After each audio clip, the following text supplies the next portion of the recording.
அதிகாரம் 7. கிதியோன் மிதியானியரை தோற்கடித்தல். எருபாகால் என்ற கிதியோனும் அவருடன் இருந்த மக்கள் அனைவரும் விடியற்காலில் எழுந்து அரோது நீரூற்றருகே பாளையம் இறங்கினார். மிதியானியனுடைய பாளையம் இவரது பாளையத்திற்கு வடக்கே மோரே மலை அருகே பள்ளத்தாக்கில் இறங்கியிருந்தது. ஆண்டவர் கிதியோனை நோக்கி, உன்னுடன் இருக்கும் மக்கள் ஏராளமாக இருப்பதால் மிதியானியரை அவர்கள் கையில் ஒப்படைக்க மாட்டேன், இல்லையெனில் என் கையே எம்மை காத்தது என்று கூறி இஸ்ரேல் மக்கள் எனக்கெதிராக தற்பெருமை கொள்வார்கள். இப்பொழுது மக்கள் கேட்குமாறு நீ கூற வேண்டியது, ஒரு கஞ்சி நடுங்குகிறவன் போய்விடட்டும், கிளையாது மலையை விட்டகலட்டும் என்றார். மக்களுடன் 22,000 பேர் திரும்பி சென்றனர். 10,000 பேர் எஞ்சியிருந்தனர். ஆண்டவர் கிதியோனிடம், மக்கள் இன்னும் ஏராளமாக உள்ளார்கள், அவர்களை நீர்நிலைக்கு அழைத்து வா, அங்கே உனக்காக அவர்களை தேர்ந்தெடுப்பேன். இவன் உன்னுடன் செல்வான் என்று யாரை குறித்து உன்னுடன் குறிப்பிடுகிறனோ அவன் உன்னுடன் செல்வான். இவன் உன்னிடம் செல்ல மாட்டான் என்று யாரை குறித்து குறிப்பிடுகிறேனோ அவன் உன்னுடன் செல்ல மாட்டான் என்றார். அவர் மக்களை நீர்நிலைக்கு அழைத்து சென்றார். ஆண்டவர் கிதியோனிடம், நாய் போன்று நக்கினால் நீரை நக்கி குடிப்பவர்களை எல்லாம் தனியாக நிறுத்து, முழங்காலில் மண்டியிட்டு நீரை குடிப்பவர்களை எல்லாம் தனியாக நிறுத்து என்றார். கையினால் அள்ளி நக்கி குடித்தவர்களின் எண்ணிக்கை 300. மற்ற மக்கள் அனைவரும் நீர் அருந்த முழங்காலில் மண்டியிட்டனர். ஆண்டவர் கிதியோனிடம், நக்கி குடித்த 300 பேர் மூலம் நான் உங்களை விடுவிப்பேன். நான் மிதியானியரை உன் கையில் ஒப்படைப்பேன். மற்ற எல்லா மக்களும் தமக்குரிய வீடுகளுக்கு செல்லட்டும் என்றார். அந்த 300 பேர் தங்கள் கைகளில் உணவுப் பொருட்களையும் தங்கள் எக்காலங்களையும் எடுத்து கொண்டனர்.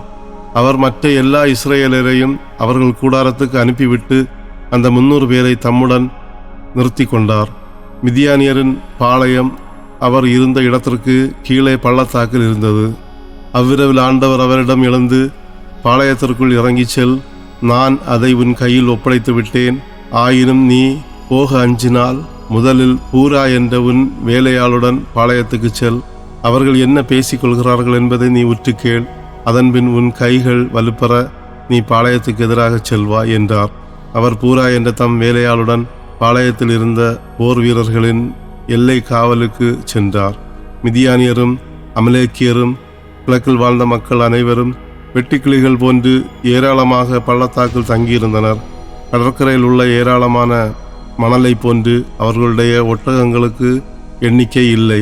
கிதியோன் வந்து சேர்ந்த பொழுது ஒருவன் தன் தோழனிடம் தன் கனவு பற்றி கூறிக்கொண்டிருந்தான். அவன் கூறியது, நான் கனவு ஒன்று கண்டேன். வட்டமான ஒரு வார்கோதுமை அப்பம் மிதியானியரின் பாளையத்திற்கு சுழன்று வந்தது. அது கூடாரத்துக்கு வந்து அதன் மேல் மோதி கீழே விழுந்தது. அது கூடாரத்தை தலைகீழாக புரட்டியது.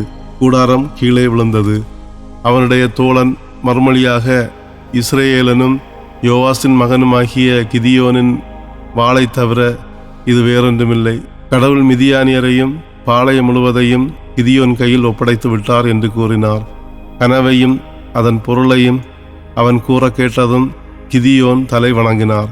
பின்னர் இஸ்ரேலின் பாளையத்திற்கு திரும்பினார். எழுந்திருங்கள், ஏனெனில் மிதியானியரின் பாளையத்தை ஆண்டவர் உங்கள் கையில் ஒப்படைத்துள்ளார் என்றார். அவர் 300 பேரையும் 3 பிரிவாக பிரித்தார். அவர்கள் அனைவரின் கைகளிலும் எக்காலங்களையும் காலி பானைகளையும் அந்த பானைகளுக்குள் வைக்க நெருப்பு பந்தங்களையும் கொடுத்தார்.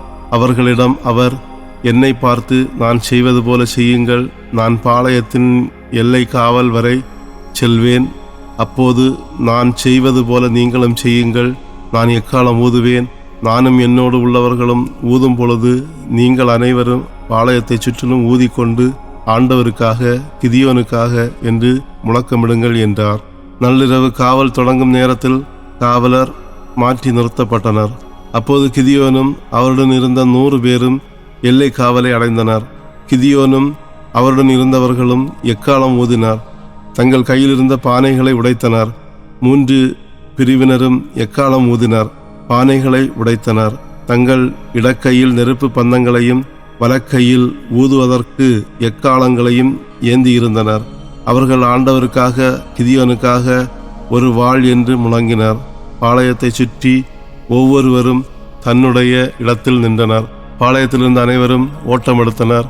ஓலமிட்டு கொண்டு தப்பி ஓடினார். அப்போது 300 பேரும் எக்காலம் ஊதினர். ஆண்டவர் பாளையம் முழுவதிலும் ஒவ்வொருவனும் மற்றவன் மீது வாழ்வீசச் செய்தார். பாளையத்தினர் செரேராவை நோக்கி பெத்சிட்டா வரையிலும் தாபாத்தாவில் உள்ள அபேல் மெகோலா எல்லை வரையிலும் தப்பி ஓடினர்.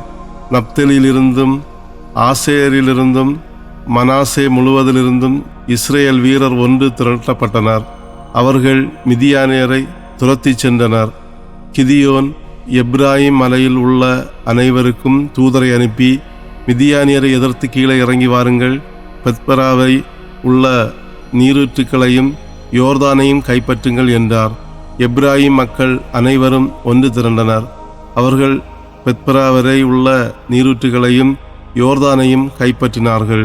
அவர்கள் ஓரேபு செயேபு என்ற 2 மிதியானிய தலைவர்களை சிறைப்பிடித்தார்கள்.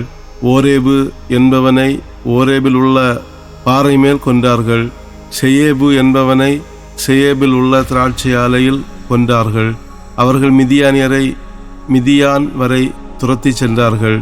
ஓரேபின் தலையையும் செயேபின் தலையையும் யோர்தானுக்கு அப்பாலிலிருந்து கிதியோனிடம் கொண்டு வந்தார்கள்.